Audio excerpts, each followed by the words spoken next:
How do you see yourself Tarak garu? అంటే you see yourself as an entertainer, as a hero, or as ఎలా ఒక citizen, are somebody's ఇప్పుడు తాతగారి grand సన్గా చూసుకుంటారా? మీరు తారక్ అనగానే మీకు అద్దంలో ఎవరు కనిపిస్తారు? నేనే కనిపిస్తాను. అదే అంటే మీరంటే నేనంటే నేను 2 కాళ్ళు 2 చేతులు 10 వేళ్ళు.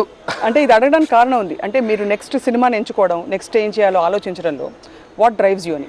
It's me, it's what I feel and what you feel, it's what I want to do. నేను ఆఫ్ లైట్ నాకు my son has changed me a lot అని చాలాసార్లు చెప్పాను. ఎందుకంటే నాకు నాకు నాకు he's I wanted a daughter but I had a son. అంటే ఎలా ఉంటుందంటేనండి, it's such a genuine feel to watch kids because they're so genuine and somewhere మనం కాలక్రమేణా మనం మర్చిపోయాం అంత జెన్యున్గా ఉండడం. సో అది చూసినప్పుడల్లా చాలా ముచ్చటేస్తుంది. అంటే మనం ఇలా పెరుగుంటాం కదా, మనం ఇలా చేసుంటాం కదా అని మనల్ని మనం చూసుకోవడం అది. So he's your mirror image of who you'd like to be, of who you wanted to be always. But actually I wish our age stopped there. But right.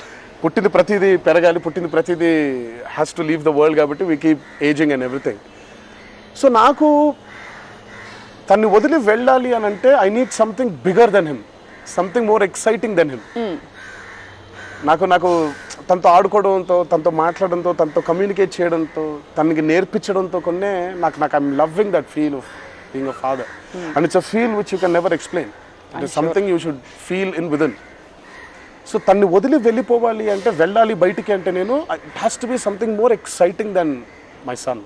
So would you say this Janata Garage was exciting? Yes, I would say my films should be very exciting. And that's when I had a film like Temper. That's when I did a film like Nanak Premto. That's when I'm a part of a film called Janata Garage.